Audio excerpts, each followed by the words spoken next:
Welcome to the TM Master Cup Series preseason show. Dan Mullen here, alongside with Lance Andrews. Wake up! I'm awake. You're dozing. It's 11:30. What happened to that night owl playboy that you were 10 years ago? Not even that. I see I'm not getting any answer for that, so you probably can all feel the heat that I'm getting from Lance right now. But anyway, we're going to go over to talk about some of the talking points about what we think is going to happen this year, and also some of the news items that have been floating around the paddock. And put the paperweight down. Down. Thank you. Now, speaking of putting things down, Vulpi has put down the rumor that they will be supporting Power Steering Incorporated this year. Well, that was not a bad transition there, and you're getting good at that. Of course, Vulpi has come out and said they're only going to support 8 cars, the 4 Jeff Cessna cars, the 2 EFR cars, and what many people think, myself included, is the factory team in disguise, Blitzkrieg Racing, with Milano Rossini and Danny Sullivan. So PSI is really desperate, I think, if they're looking for speed. Then by all means, why the bloody hell are they going to the Vulpi for? That thing, the Vulpi chassis in the preseason Kalyala and Carbondale tests was typically seen at the bottom of the timesheets.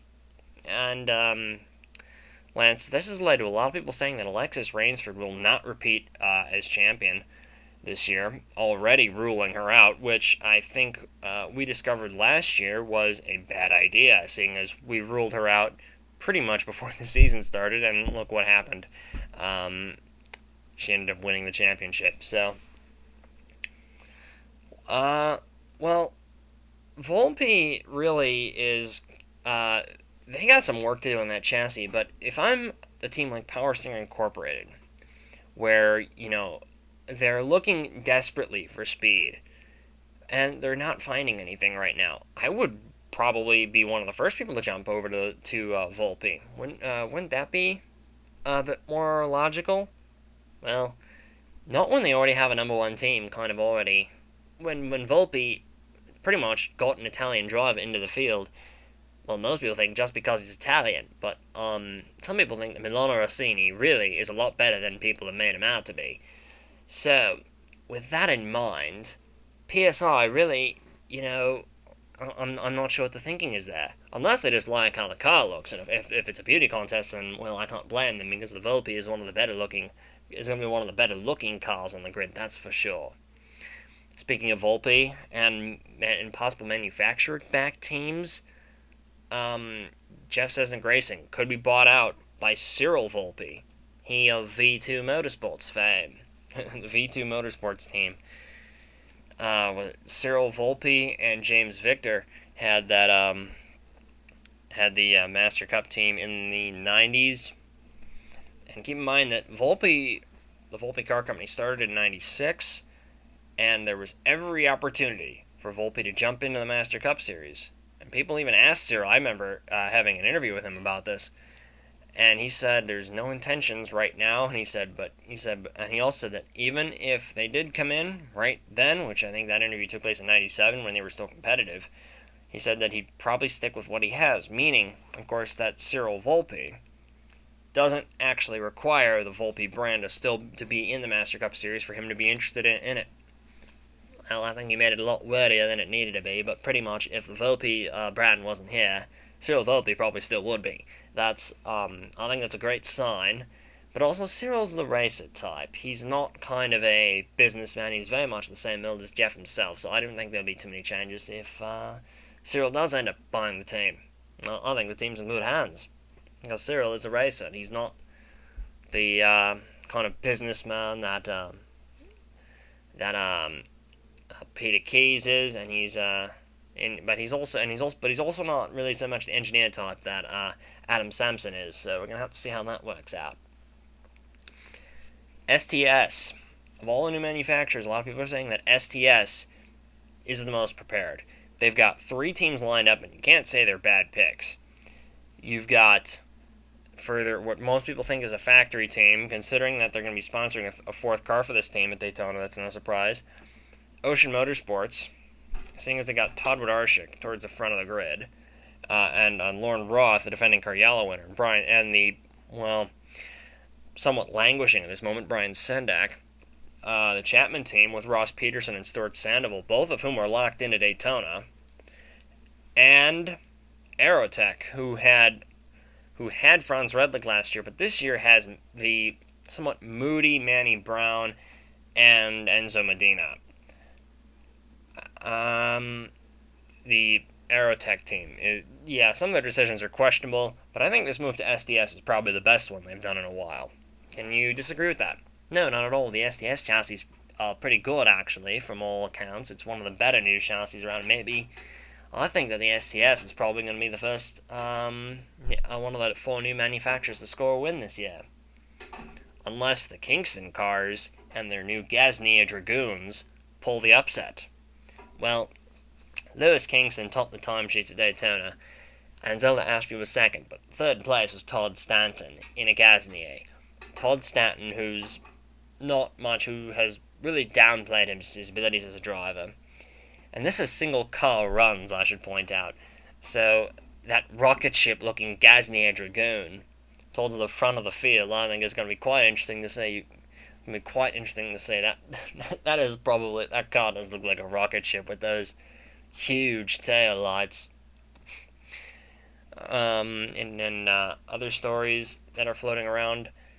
This is a little bit of an interesting story. Allie Riggs, of course, signs the Flair Motorsports. A little bit of a surprise, wouldn't you think? Seeing as she threw a hissy fit after Twin Ring Motegi's qualifier after Rachel Rainsford's car appeared to just push out the racetrack and spin Allie Riggs out. Of course, then Allie Riggs started a fight with Rachel Rainsford, and of course, Don McKinney, not necessarily the most cooperative of people when it comes to people getting into fights with his daughter, unless, of course, there's something in it for Rachel, and I think there is. That being, Rachel would be an RROL reserve driver for Allie Riggs in case Allie Riggs is injured or something, or that team, or the team Allie Riggs races for needs a backup driver for whatever reason. I've been told there's something in it for Rachel as well, and that is what's on the cards. Alright, so now we figured that out. You said earlier, to me privately, that Allie Riggs is your favorite for Rookie of the Year. Why? Well, I think, talent-wise, she might have it, and also I think she'll have the best car, because the Flair Motorsports Lenards are looking a lot faster than they have been in the past couple of years. And that's a great thing to see, because I think Lenard was getting a little frustrated with that, and they poured a little more money into it, ironically, seeing as the economy's not doing so well. But Lenard put some extra dosh into the effort, and it's showing so far. I thought David Krikorian would be the favorite, seeing as of all the possible new rookie drivers, he looked like he could win a couple races. Why did you rule DK out, or even Arto Keknin, who put a fintech on the front row at Carriello? David Krikorian is, well, yes, he's a fast driver. But the thing is he failed to qualify for a bunch of races as well. And Arto Keknin is a little bit too timid a driver. I noticed on some of the tracks, on some of these tracks he's not familiar with, he's maybe a little too timid. In the long run, that'll help him, because he's allowing himself time, kind of ride in the back and learn what he needs to do before he makes all these bold moves to the front. And I think that's the right racing attitude. But it won't win him Rookie of the Year. That's for certain. He won't win it that way. And Allie Riggs, who pretty much has this sort of what happens unless you cross my path, in which case I'll boot you off the track at the first chance I get attitude, probably won't help it too much as far as making friends goes, and she'll probably gain a few enemies. I don't doubt that, but she'll probably win Rookie of the Year because of it, because I think she'll muscle through a couple of very good finishes. Now, a lot of people are saying that Allie Riggs will actually take it to Alexis Rainsford as being the strongest female driver on the circuit. What do you think of that? Whoever said that, I think, is, well, they're off their rockers, because I don't think you can compare the two, because, yes, Allie Riggs is a very talented driver, but at this stage, no. In 5 years, we'll have to see. 5 years they may be comparable, but not right now. Allie Riggs' attitude, I think, gets in the way, whereas Alexis Rainsford, also, her attitude gets in her way, although in her case, sometimes a seeming lack of motivation. Which is odd, seeing as she absolutely stomped everybody last year. But, well, I don't know how I feel about that, but also, I feel that Julia Nesova has been a bit neglected, and I don't think that's right, because, Julia Nesova in the Carbondale test was far quicker than Alexis Rainsford, far quicker than the EFR guys at Daytona in drafting practice. Nesova almost looked like I thought that was Scott Bates behind the wheel, because she was making a lot of great moves. I think this could be a breakout year for Julia. Well, seeing a rookie win a car yellow, I think, says a lot, but I think that she'll really, really establish herself and say that was not a fluke. I think she'll come out and probably win a couple here and there, and we'll have to see. But I think that Julia Nesova is going to be one of the drivers to watch this year. She might struggle with the new Vulpi, yes, but once she figures out what the car will do, which she does have she apparently figures out things a little bit quicker than Alexis Rainsford does. At least it seems like it. But once she figures out what the car will do and what the car won't do, I think that we'll see Julia Nesova towards the front of the field a lot more often than we did last year. Another talking point, EFR. The two-team EFR guys, they look very low-key at Daytona. Do you think this is a concern for them? No. They do this every year. They show up at Daytona and they purposely run like crap, and then when the race comes, they're all the way towards the front, and people are like, where did they come from? And they're smart. Scott Bates and Johnny Ada know what they're doing, and I think that Scott Bates, seeing as how he was doing at the end of last year, might actually even be the favourite for the driver's title. Some people are saying that Vulpi might take the driver's title with Bates, of all people. And I do say that as a bit of a surprise, because Scott Bates, with all respect to him, he does have some of his episodes where he is not performing as well as he normally does. But I think maybe top 15 in points is probably a safe bet. One of them will be in the top 15 in points at least. I'm not sure which one, though. That's going to be hard to say. Okay, who do you think is having most going to be one of the more improved drivers of this year? Well, Ian Cooper, because he's coming back to full-time competition finally, and we'll get to see more of him than just him failing to qualify for, the odd race here and there. I think he just decided team ownership isn't really worth it. Ian Cooper, your most improved driver. I'm going to have to throw out one and say Brian Sendak. Oh, you mean he's not going to run people off every 7 races or so? Or rather, get into fights? Right. The reason I picked Brian is because, well, we already talked about STS. They seem to know what they're doing.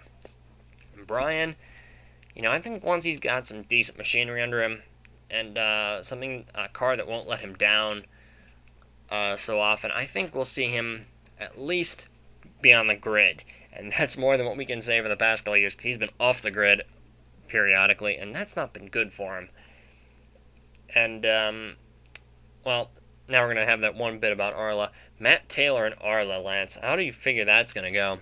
Not too well. They've got this ridiculous qualifying system going in Arla, and Roderick's cars aren't very fast, period. I don't care what you say. Leonard Roderick's cars aren't ready for, well, the teams are ready. The personnel are more than ready. He's got some of the best personnel in the paddock.